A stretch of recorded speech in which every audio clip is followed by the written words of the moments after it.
Hello all, welcome back once again to another interesting episode under the Azadi Kamar Mahasab story series by Mommy Stop Musings. Sorry, I had to step out for a couple of days, and that's the reason why I couldn't complete the last two episodes of the 75 story series stories. But between today and tomorrow, I'll finish off both the episodes. Let us get into the story of today. When I ask you a question as to who is the father of the nation, most of you would respond back saying it's Mahatma Gandhi. But if I ask you who is a father of scientific research and inventions, technology in India, will you be able to answer that question? Except maybe the couple of the science graduates or the research scholars might answer, but what about the normal public? So today I'm planning to introduce you to Shanti Swarup Bhatnagar, who is famously known as SS Bhatnagar, and he is the father of scientific research and industry and technology, and he is also the founder of various research institutions in India. He born actually in the current Pakistan in the Punjab district. He's in a very small village called Bera. As a child itself, he is very inquisitive and his questions were never ending. At the age of 5 years, when the kids normally tend to ask more than 100 and 150 questions, this small kid used to ask more than 500 questions in a day to his parents. But I shouldn't use the word parents because he lost his father at a tender age of 8 months, and he's staying with his maternal grandfather at that point of time. Luckily for him, to aid his inquisitiveness and help him in his further improving his knowledge, his maternal grandfather was a big help because he is one of the first engineers who had passed out from the current IIT Roorkee and way back in the 18th century itself. So obviously, his maternal grandfather has also a technological bent of mind, and so he was helping this little boy, Shanti Swarup, to get the answers for his questions. For example, even if somebody is drinking a water, he'll have most of us will right from the childhood will know that water is tasteless and colorless, and we just take it for granted. But for Shanti Swarup, that itself is a major question which was haunting him for so long. And similarly, there are so many other questions. Why? I mean, only when the breeze flows, we feel the coolness on our face. Why? Telephone from using telephone, we are able to speak to people who are at such a far off distance. What is it connecting? There is no wire going from our place to their place. Like this, there for everything he should doubt and ask because that is the how the inquisitive brain bent of mind will be. They want to find the answers, and surprisingly, Shanti Swarup is one kid who will not stop at finding the answers. Most of the kids, I cannot say most, but some kids get satisfied with if with the answers which other parties are giving and leave the subject there. But Shanti Swarup, after wait for the answers, will understand the answers or we'll understand the concept and then we'll try to implement it back home, building the exact equipment. Like he was trying to build a replica of telephone. He was trying to build a replica of an electronic bell, which was just recently got introduced into the market in the early 1900s. He was so that is how he was improving his knowledge. When everybody is in the elementary school, most of the kids will try to spend time with friends, whiling away playing cricket or some other game of their own choice. Then doing their homework and assignments. But here is this small, 10-year-old boy who has actually started working on dismantling the batteries and assembling them, and then he found out that the electrodes which are being used in the batteries are more expensive.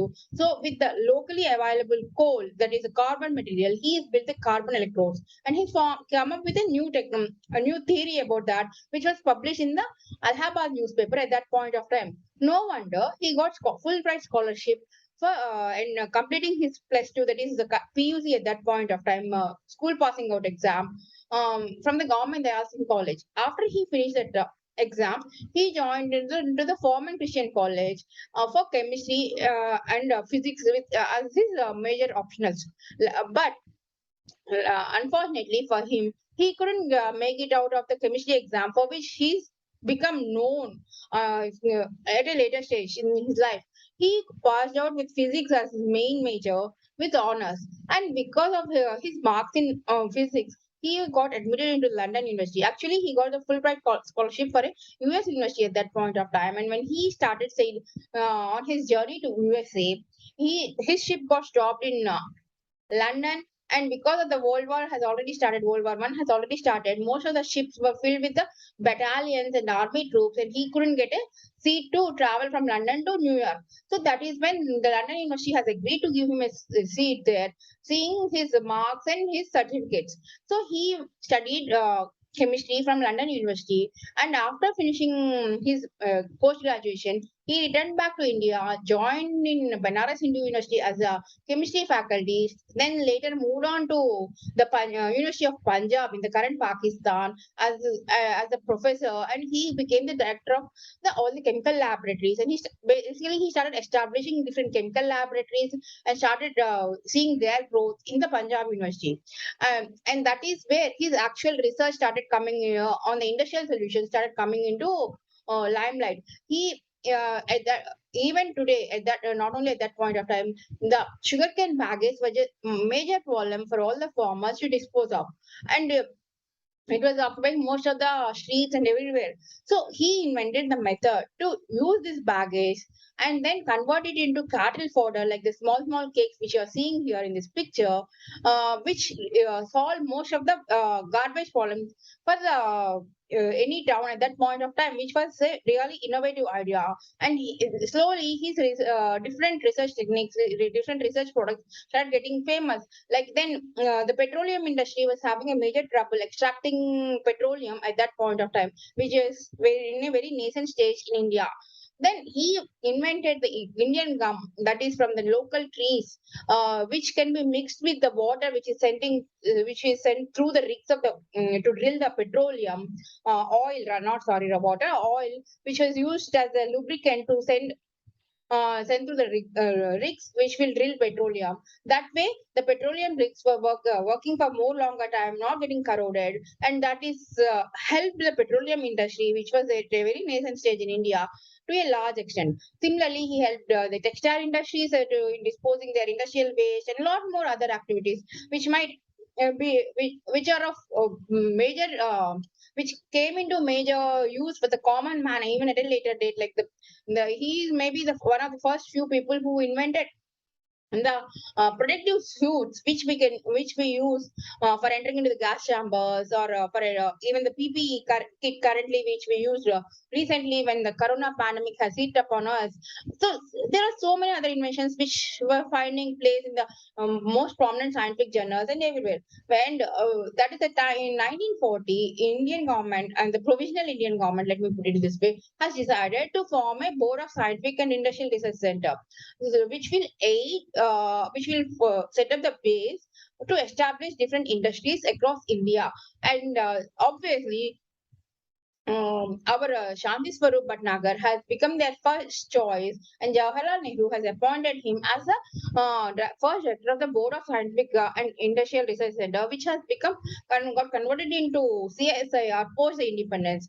Under when he's working as the first director for the BSIR, he has known the importance of working on the fuel research, the mining research, and the physical research regarding especially on the meteorology department and stuff like that. So he established three major branches. One is the chemical laboratory, the second one is the mining and fuel research laboratory, the third is the physical laboratory. All these three laboratories work under CSIR umbrella. And later, as the head of CSIR, he built a really strong foundation by establishing more than 12 different laboratories in 12 different fields, like National Food Laboratory, Metallurgical Laboratory, then so many others, CLR, National Central Leather Institution, so many others, which other laboratories which are needed for the research of the humankind for the further development. And maybe we can even use the word that he is the catalyst in propelling India into the industrial revolution post the independence.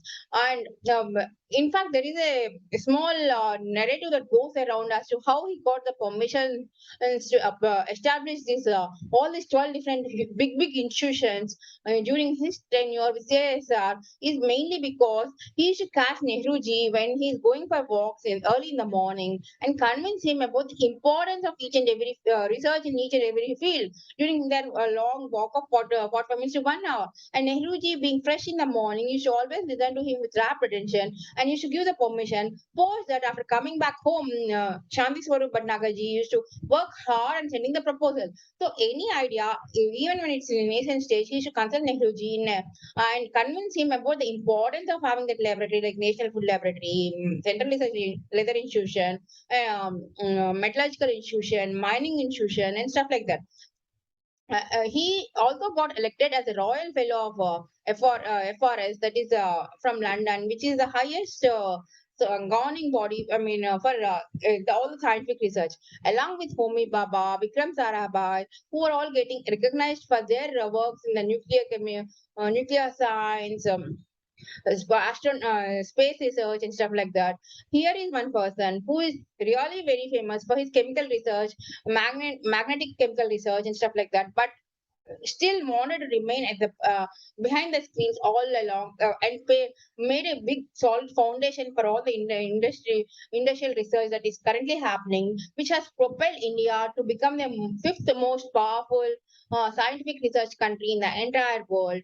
And not only that, there is another aspect angle to all his intelligence and hard work. He also is a great shairi. He writes Urdu poetry with such a beautiful thoughts and which kind of leaves all the readers mesmerized. In fact, he's written so many Urdu poems about the nationalism, about the sufferings of the humankind, about the bond between a husband and wife, about how the if father should guide their children, how in general things are happening at that point of time, which were all published in the book called Lajvanti in 1946. That's all the story, my dear friends, for today. I hope you enjoyed knowing little bit about the father of Indian scientific research and technology, or the catalyst who worked as a catalyst to propel India into the industrial revolution and make India stand in the current fifth position in the across all the countries as the topmost as a scientific research country. If you please do let me know your comments. Let us meet tomorrow for the last episode under the Azadi Kamrat Mahotsav story series by Mommy Show Musings. Bye bye till then.